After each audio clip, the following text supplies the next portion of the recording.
The Elmhurst Historical Museum, located in downtown Elmhurst, is proud to present award-winning exhibits for visitors of all ages. Our Adult Tea Time Talk series, family programs, and special events make learning about history interesting and fun. Admission is free, and on-site parking is available. Visit the Elmhurst Historical Museum soon. Call us today, or go to our website for the latest program details.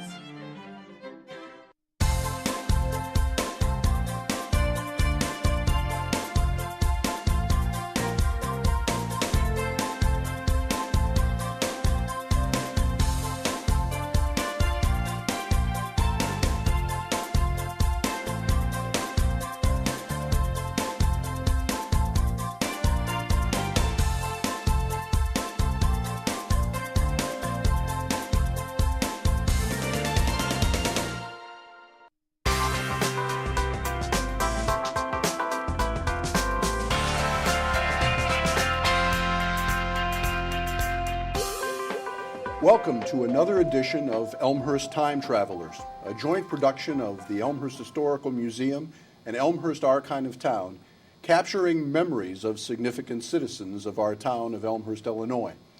And today we have two wonderful guests who have a lifetime of memories, leaders in their own right, and they're both pretty good storytellers too. And I'm talking about Federal Judge William Bauer and former Elmhurst Mayor Abner Gannett. And gentlemen, welcome to Elmhurst Time Travelers. And I want to start out by asking a question I'd like you both to answer, and that is, how long have the two of you known each other, and do you remember the first meeting? I've known him since he moved into Elmhurst at Leonard's Men's Store when it was up on North York Street. That was 1953? Well, 49. 49. 49. Yeah, it's the year I graduated from Elmhurst College. You didn't know me then because you couldn't afford a suit. Oh. So at that point. So you didn't know me then. But anyhow. I couldn't afford your suits. I was wearing correct, suits. Correct. And as I say, Bill and I have known each other for generations. And he's, I think, one of my closest friends. And I'm honored to watch him go from state's attorney to the DuPage bench, to the federal bench, to the appellate bench. He should be on the Supreme Court, but that's another story. You missed the U.S. attorney, which is now Oh yeah, U.S. attorney. Yeah, you put Kerner in jail. Right, one of our governors. Lots of memories between the two of you, and you share a lot of joint experiences, I know. And one story that I actually heard relatively recently, of course, is that you asked Bill to marry you and Jan. To officiate at our wedding. Correct. Yeah, I called Right. Bill and I said, Jan and I are going to get married, and would you officiate at the, I said, can you officiate in DuPage County? He said, dummy. He said, I can perform a marriage anywhere in the United States, and it's legal. So he did marry us. We got married. I didn't say dummy, by the way. Yeah. Anyway, so we got married then, and we're still married. We got married. No, he and Jan got married. Right. Well, that's another story. Abner, you were mayor from 1977 to 1985, and I wanted to ask you to lead off if there's any single or even a couple of events that stand out for you during your 8 years as the mayor of Elmhurst. The most important thing that happened in that 8 years was the building of the underpass, which is right here, to connect the north and the south of the city of Elmhurst. Before, we used to have fire trucks that couldn't get through. We had ambulances couldn't go to the hospital, and the completion of that is the thing I'll remember most, and I think one of the most important things for the city of Elmhurst. Now, Bill, I know you were born in Chicago, but you came to Elmhurst 1941. in 1941 and graduated from IC, Immaculate Conception, and Elmhurst College. What about the Elmhurst of that era, things that aren't here now that were here then? And I know that covers a lot of territory, but... Big bite. Population of the town was probably about 15,000, but the population of the county was not more than 130,000. And the first might have been 120, but it was 150,554 by 1950. So that's a nice exact figure for you to do that. It's been enormous changes all the way around. Abner's right about the underpass. I drove a cab in this town for 2.5 years when I was in college and law school, and when you take a pregnant woman to try and cross the tracks, and there was a train waiting, I'd have hysteria because there was no hot water available. I wasn't sure how I could Did you deliver any kids at that time? No, but I came close ago. One was delivered on a gurney as we got out the hospital. So that was one of the great things. No, the town is entirely different. Abner, you saw, and with Leonard's Menswear, you saw the downtown have a heyday, go into somewhat of a slump, and come back again. Anything you recall about? Well, when Hillside opened, it was the first large shopping center. It was way before Oak Brook, way before Lombard, way before Yorktown, and it took the steam out of a lot of stores in Elmhurst.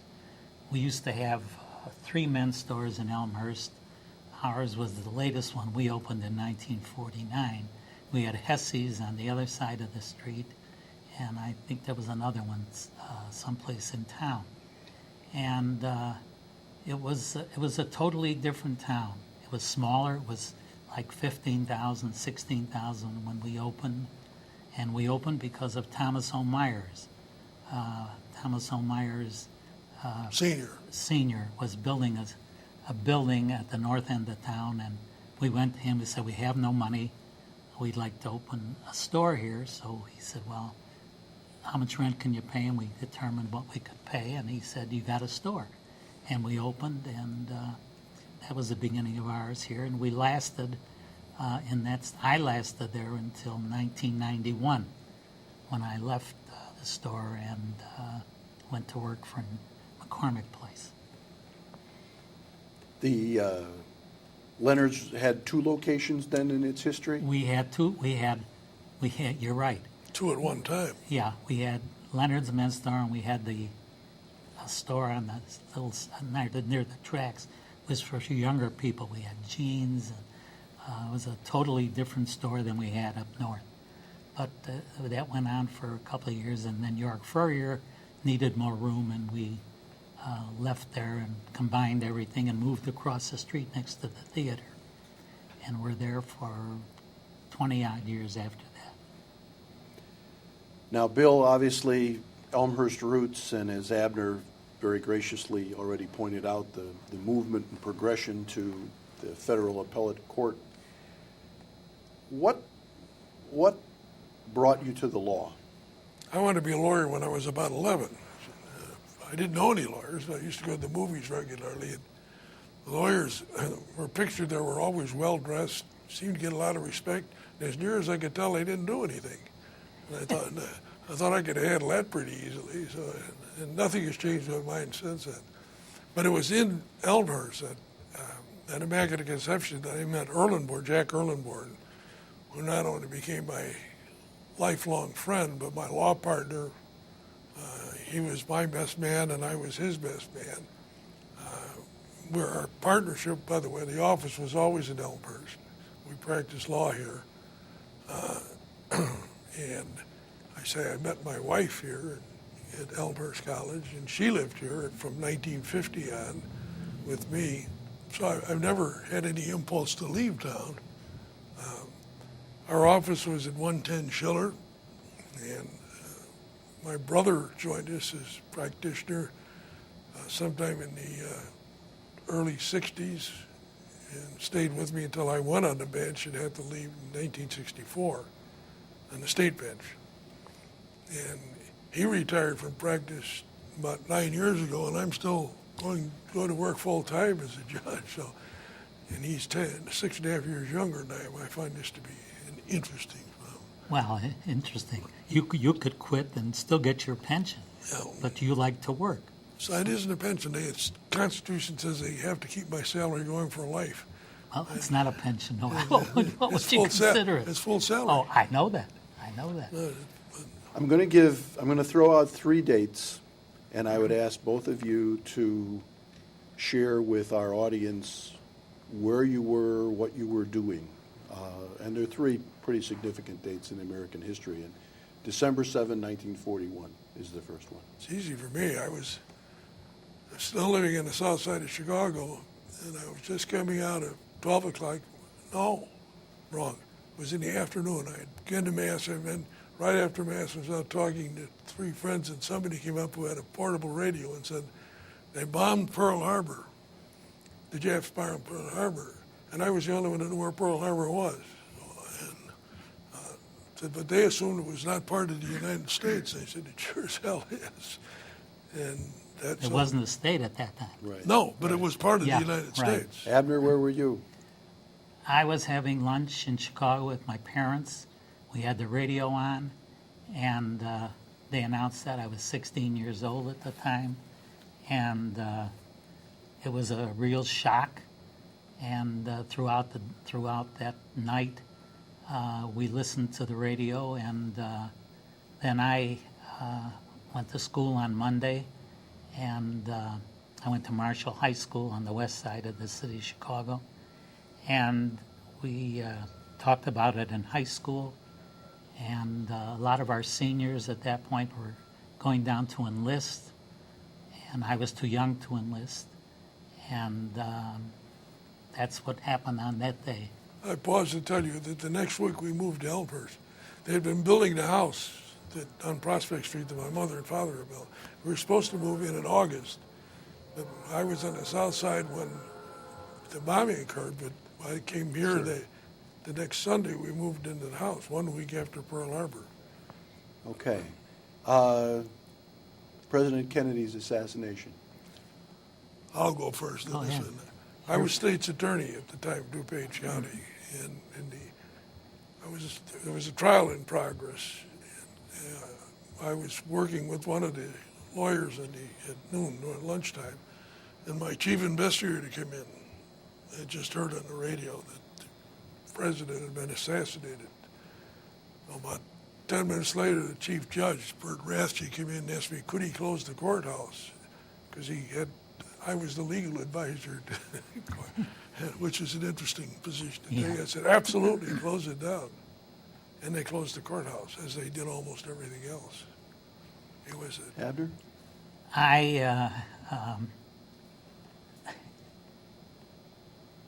We were in the store, and I had the radio on, and I heard this and sat down because I was really floored by it and hurt. And we closed the store that night, and went home and talked to my parents. I talked to my wife. I was married at that point, and discussed that and mourned. It was a real shock. And presidents have been assassinated, but none in my lifetime before. So it was an unbelievable shock. The last date would be September 11. Abner, you want to start on this one? September 11th. We had the television on, and we saw the first plane go into the first tower, and couldn't believe it. And then as it continued, we saw the second plane go into the second tower. And it was just beyond belief to see New York in a state of bedlam, and buildings and people jumping out of the building, and people on the ground scurrying around not knowing what to do. And it was a real shock, not knowing who, why this happened. We found out later what the reason was and who the perpetrators were. And it's just a shame that they didn't stay alive so that they could have been hung or shot or whatever the court would have ordained for them. They took care of themselves. Yeah.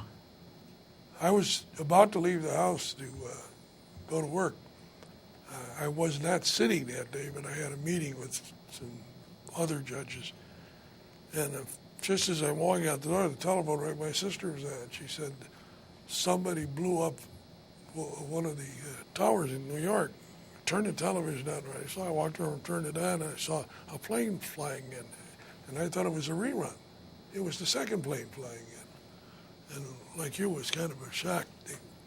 And the group I was with, by the way, were having lunch at the Standard Club. There were about 8 of us sitting around. The question was, what did this mean? And I opined that it changed America forever. It'll never be the same. And 3 of my otherwise seatmates disagreed. They said, "Oh, this would pass too." And I said, "Oh, yeah, it'll pass all right, but Yeah. it'll change America." Yeah. And it did. People from your lifetime of memories in Elmhurst that had profound effects on both of you? Teachers, You're not leaders. going to mention me? Bill would be number one. Okay, He, that's convenient. well, it's I'm the one that convenient, told him but- he could no, move but you it's, in. it's true. I mean, Bill has meant very much to me. When I was on the board of trustees of Elmhurst College, as Bill is still, and the first person I called when I decided to retire was Bill, to tell him that I had done this. And he didn't ask me why. He just said, okay. Don Carlson, who was the president of Elmhurst National Bank, which is now First Third here, was a person I will never forget, because when I was mayor, he and I was on the board at the bank at Elmhurst National Bank, and he came to me and he said, "You have to quit the board." I said, "Why do I have to quit the board?" He said, "Because you're mayor." I said, "What the heck has that got to do with it?" He said, we don't want any conflicts of interest." I said, "What kind of conflict of interest could it be with being on the board?" He said, "You have to quit." I didn't speak to Don Carlson after that, probably until he was sick and he was in our store when he was ready to die, because I was so upset by that, because I enjoyed the bank board and I didn't think there was a conflict. And Thomas O. Myers Sr., good friend, who helped us get started. If it weren't for him, we wouldn't be there. And the next person is the man who owns the building, owns the west side of York Street, all of the west side of York Street now, including the theater, who is a good friend. And we sold our store to him. And when he and I met to arrive at a price for our store, I said, "I want you to give me a contract for my youngest son was, I think, 35. And I said, "I want you to give me a contract so when my youngest son is 75, he'll still be able to get money from the rent on this property." He said, "You're crazy." He said, "Who'd sign a contract like that?" I said, "Do you want the building?" He said, "Yeah." He said, "Well, I'm not going to do it." I said, "Your choice." A couple of weeks later, he called me and said, "Ab, I'll do it." And so he did sign. I don't think you ever even knew No, that. I didn't know it. So he signed a 40-year note, which my ex-wife and I, who are the beneficiaries of the trust that owns the building, will get. We're about 8-9 years into that now. And my children will benefit when I pass away. Bill? Well, several. I met my wife here. She had the most profound impact on my life of anybody except my mother and father. But it's this town where I met Jack Erlenborn, who became not only my best friend and law partner. He did his pre-law while he was in the V-12 program in the Navy. So when he got out of the Navy, he went almost immediately into law school. I was in the Army. My eyes weren't good enough to get in the Navy, so I was a sharpshooter in the infantry for the Army. So when I got out, I went back and finished college before I started law school. And so he was finishing just as I started.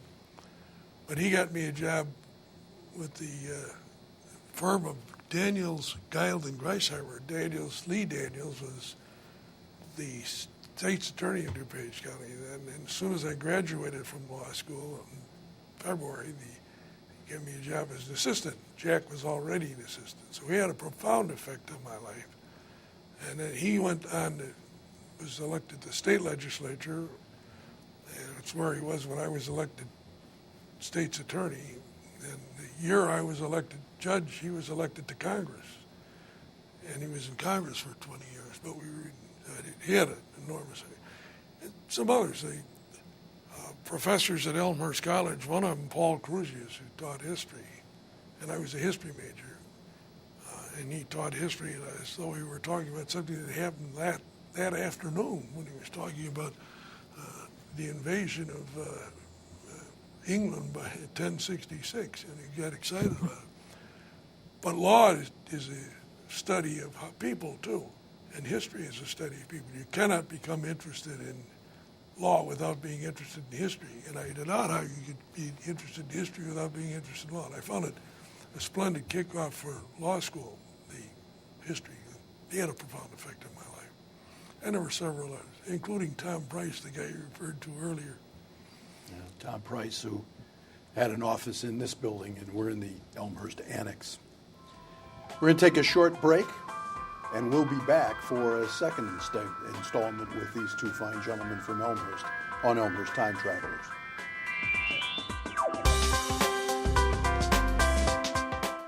We live in some of the best communities in Illinois. We care about our neighbors. We work hard to preserve our quality of life. But there's something we forget about in Elmhurst. A river runs through it, and it's up to us to protect it. Our storm drains flow to Salt Creek, and that means our harmful waste does too. So try using fewer chemicals on your lawn. Avoid leaking fluids from cars. And grow native flowers and plants to absorb more rainwater. Don't muddy the waters. Do your part to clean up Salt Creek. Welcome back to Elmhurst Time Travelers. We have Judge Bill Bauer and former Elmhurst Mayor Abner Gannett with us in this segment. And I wanted to ask both of you about leadership qualities. Not only leadership qualities that you both possessed during your long careers, but the kind of leadership qualities that today's leaders have to have. You mean should have? Should have, yeah, okay, better. Yes. Part of it is an ability to listen, and be able to listen, and pay attention to what other people are saying. If you have the concept that you have already established truth and justice in the American way and brook no conversation or debate on the subject, you're almost invariably going to be wrong in the long run. I think, and you have to bear with me, is we got along better politically in the various parties, Democrat, Republican, or what have you. And by the way, nobody's ever elected to Elmhurst as a Republican or Democrat. Right. That's true of the county, towns and villages in the county. But we got along. One of my best friends was Prentice Marshall. We ran against each other for state's attorney. And I won, he lost. It was the best thing that happened to both of us. But till he died, he was one of my best friends. I married his daughter to He was her on the husband. bench, too. Oh, and I was some help getting him on the bench. Sure you on the were. bench. But the animosity that exists between people in the same party running against each other, and it's just incredible. I don't think they're not listening anymore. And they should listen to other people's ideas. Leadership knows when to follow, too. When to be up in front and when to be behind. And when you have to follow your own beliefs, absolutely, regardless of whether you win, lose, or draw. It can't be, you can want to be president too badly that's an old adage, but you can't give away yourself in order to be elected. Do you remember the former Speaker of the House, Warren,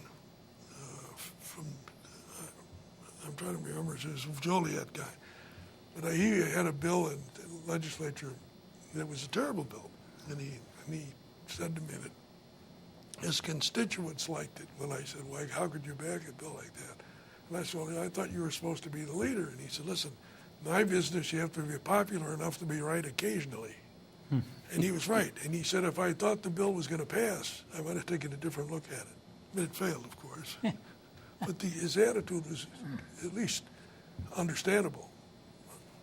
Well, in terms of listening, as the mayor, in Elmhurst we have 14 aldermen. Sometimes I wonder why we need 14 aldermen when most cities have 5 or 7. I'll never forget, I was at a mayor's meeting in Washington, and the mayor of Pittsburgh, Dick Caliguri, and I were in a committee together, and he said to me, Ab, how many councilmen do you have? I said, 14. I said, what do you have in Pittsburgh? He said, 7. I said, how can you do anything with only 7 aldermen? He says, we do it a hell of a lot better than you probably do with 14. And he was right. The first 6 years of my 8 years as mayor, we had a great council. We had, I think, 8 of the members of the council were from my party, the People's Party, and 4 were from the Community Party. And we got along fine. And we got the underpass built. We got Lake Michigan water into Elmhurst. Those are 2 of the things that, as I said the underpass, but Lake Michigan water was another thing that I'm really proud of getting into the city of Elmhurst. Now the Water Commission's a little screwed up and they got some, problems, and I hope that's worked out. But anyway, the council then changed in my 6th year in the election, the odd year, and I got some members from the Community Party. If I said this table was tan, they'd say no, it was black. If I said this suit was tan, they said no, it was green. There was never anything that I said that these 4 people would agree to. And it was miserable because they delayed things. They were able, by using parliamentary tactics, to delay things. Bob Palmer was our city manager, and Bob was in he was getting sick, and Bob was a strong city manager, great guy. And so we were stymied on things that we wanted to do, although we did get everything done that we wanted to, but it was not pleasant. And it got to the point where I couldn't even look at these 4 people because they weren't working for the city of Elmhurst. They were, I think, like parts of the Republican Party are today, the party of no. And if I said yes, they would say no automatically. And then that's one of the reasons that I did not run for the 3rd term.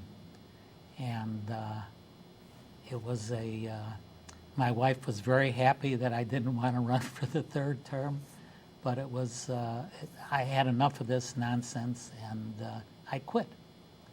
And then 4 years later, we had 3 parties running candidates. And I entered the race. I raised quite a bit of money, more than I think any mayoral campaign had ever raised in the city of Elmhurst. And I lost by 200 votes to the 3rd party.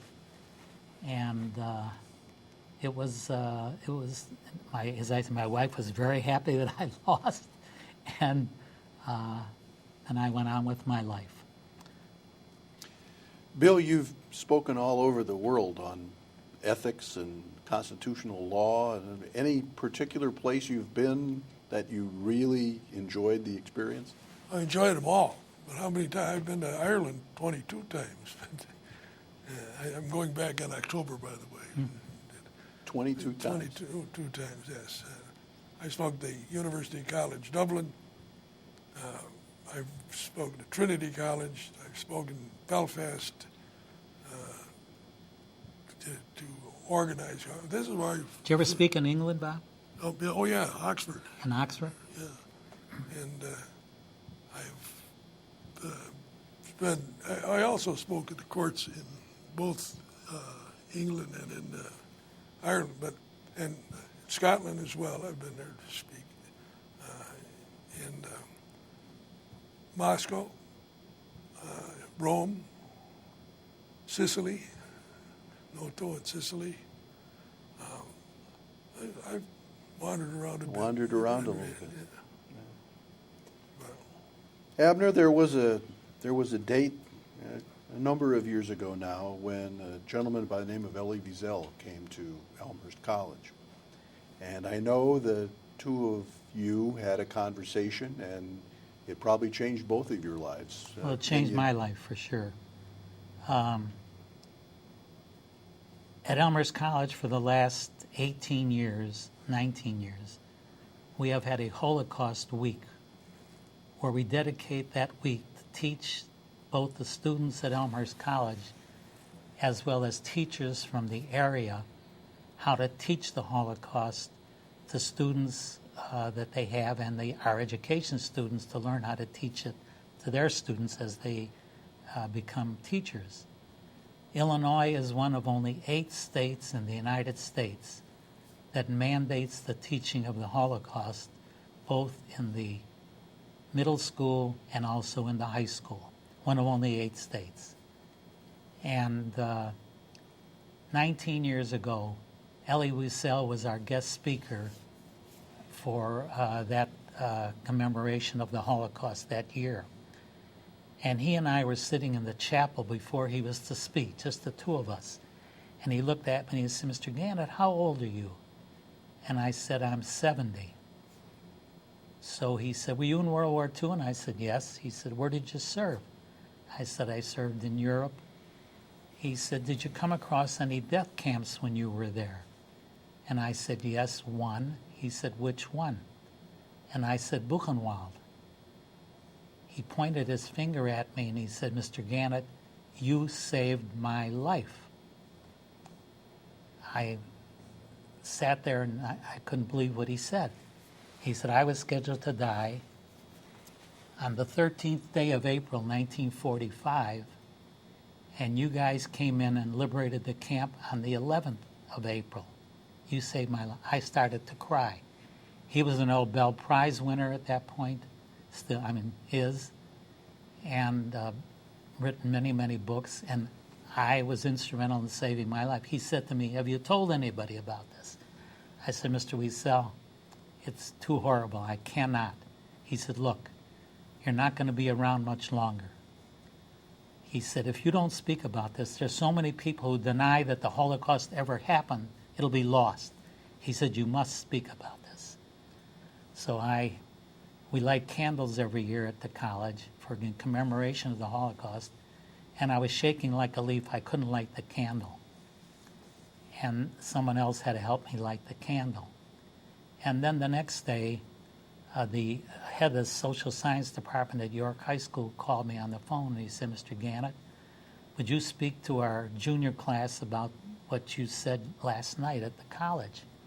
And I said, "I don't know if I can do this." He said, "Well, think about it, see if you can." So I thought about it, and I called him and said I would. And then I got a call from another friend of mine, Vern Haas, who had a business in Villa Park, and he said, "I was in the Signal Corps, and I came to Buchenwald after you were there.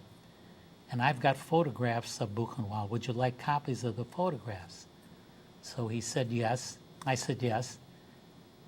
And he made copies of the photographs and brought them into me. And then when I spoke at York, to the junior class at York, there were probably 400 kids in the auditorium. And I had these 16 or 18 photographs. And as I was speaking, I was passing out the photographs. But it doesn't work because not everybody can see them and they get lost. Anyway, that began my speaking. And since then, I've spoken in Wisconsin, Indiana, Iowa, all of northern and middle Illinois. I spoke in Florida this year to 2 classes. I spoke at Great Lakes Naval Training Station for the last 2 years. And I now have slides or a DVD which I use. And the reaction that I get is fantastic. From kids, from adults. I spoke at the churches, to Rotary clubs, as many people as I can, and I will continue to do this until I'm not able to. Does a very good job at it, too. I've heard it about 5 times, and each time I've heard it as well. Yeah. There is one interesting thing that he left out someplace about being elected mayor. Before he ran for mayor in '77, he called me and he said that he had to have breakfast with me. And I said, I only have breakfast with my wife. If you want to come and join us, you can. We had lunch. And he said, do you think I could be elected mayor of Elmhurst? And I said, certainly. And he says, I'm Jewish. And I said, yeah, I know that. You didn't make a secret of it. And he said, well, not making a difference. I said, no, 30 years ago it might have made a difference. Right now you got to hope somebody else raises the issue. And they did. Anyhow, I said, you've been elected president of the YMCA, the Young Men's Christian Association. If that gives you a hint of how things are. Right. Anyhow, he ran, he was elected. About 6 months later, he called me and he said, we have to have breakfast. I said, no, rules aren't. He said, why'd you tell me to run for this job? People keep calling me up in the middle of the night with problems. And I said, you didn't ask me whether you should. You asked me whether you could get elected. And I said, if you asked me whether you should, I would have said no. It's a terrible job. One of the things about that, Bill, if I can interrupt you, when I decided to run the first time, I was in the store I think on a Tuesday, and a man walked in my store. He was my alderman. His name was John Jordan. And he said, Abner, I understand you're thinking of running for mayor.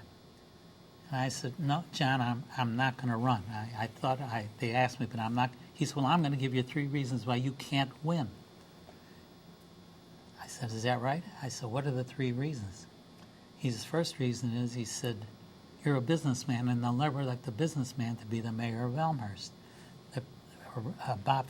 Ray Fick was the mayor of Elmhurst. He was a lawyer. And Charlie Weigel, who preceded him, was a businessman, but not in Elmhurst. And he said, I said, what's the second reason? He said, you were divorced. This is a very strict Catholic community. We have 3 huge Catholic parishes, and they'll never elect a divorced person to be the mayor. I said, what's the third reason, John? He said, you're Jewish, and they'll never elect a Jew to be the mayor of Elmhurst. I said some choice expletives, get out of my store. I said, you made my mind up. I'm going to run, and I'm going to bury you. I beat him 4-1. It was... of course, 4 years later, it was another funny one. That was another. Yeah, guy popped up and said he was asked by the press why he was running, and he said it was his Christian duty. And Abner called me. I was downtown. He said, I was outraged. What should I do? And I said, get about 10,000 copies and pass it around. You'll win by 90%. Let me tell you, how much time do we have? I have We're time. Fine. He said this next guy who ran had been our assistant city manager, Neil Fulton. And he belonged to Christ Church in Oak Brook.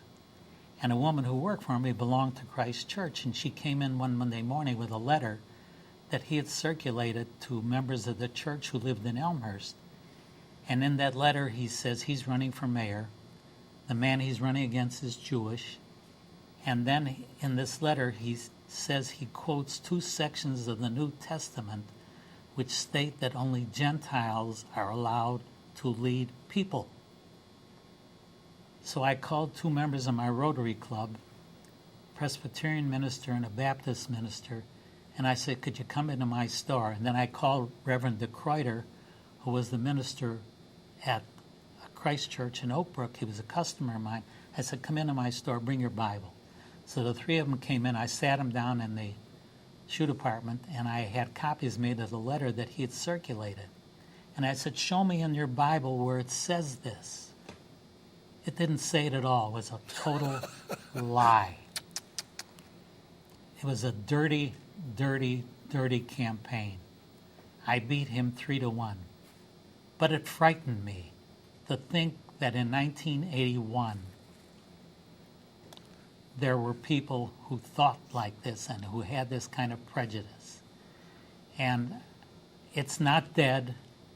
And when I hear about Holocaust deniers who deny that the Holocaust ever happened, it just restores my memory to that incident. You're going to be nuts. Oh, I got to be nuts, but Bill, it's here. I know. There are I know. nuts all over. We've got time for just one more question, and I want to ask both of you your fondest or greatest Elmhurst memory, whether it's people or a circumstance or an incident or something with your families? I've lived here since 1941, and I can't think of a bad experience I've had. I've been a lawyer in this town.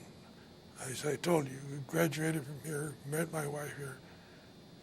My children were born here in the Elmhurst Hospital. I'm a member of the Board of Trustees at that institution as well. My memories of Elmhurst, and I drove a cab here, are nothing but fond. It's been good to me. I like the people who live here, and I meet very nice people like you two. And it's a great place to live, and it's a great place to raise children. Well, I feel the same as Bill.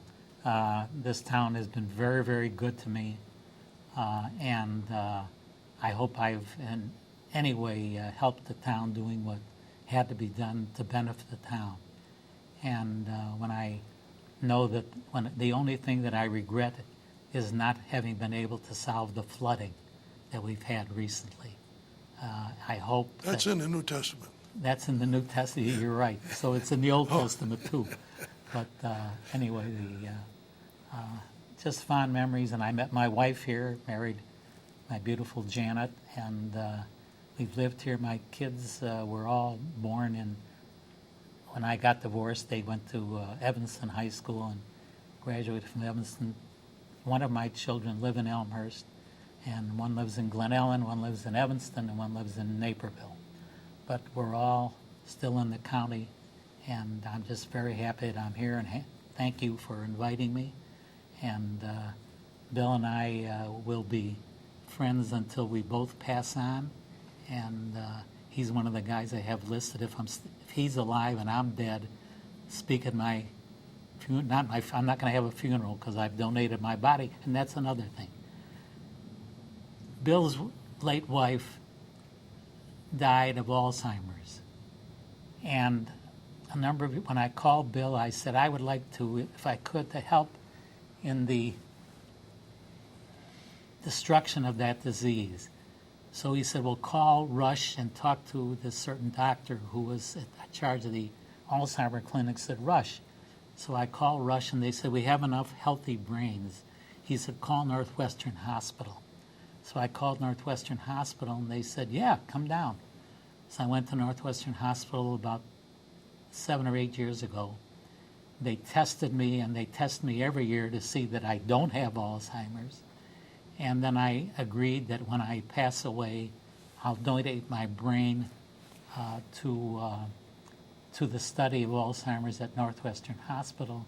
His brain will probably be elected president of Northwestern Hospital, too. And I also donated my body when I pass away to a hospital to use in whatever the way they want to use it. I intend to use mine up.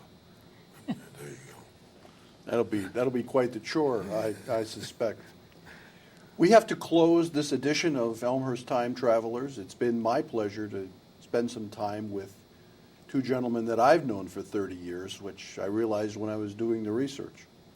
It's been an absolute joy to have you both here on the program, the second of hopefully many of these. This will be on file in the Elmhurst Historical Museum for as long as Elmhurst exists. We expect that'll be for a good long time.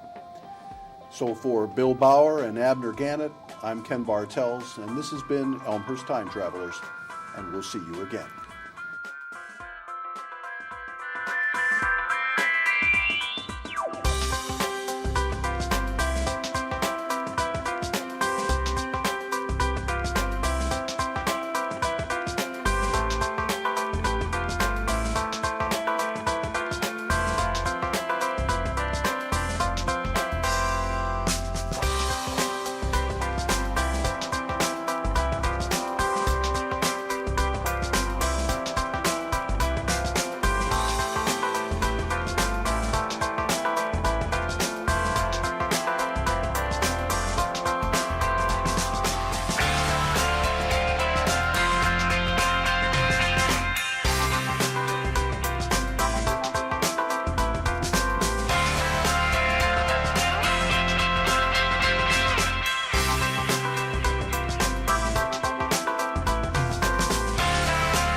The Elmhurst Historical Museum, located in downtown Elmhurst, is proud to present award-winning exhibits for visitors of all ages. Our adult Tea Time Talk series, family programs, and special events make learning about history interesting and fun.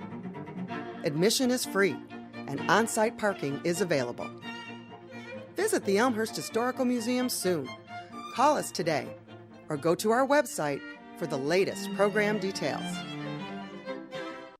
Hi, I'm Elmhurst Police Chief Steve Neubauer. Elmhurst is a great place to live and work. However, we are not crime-free.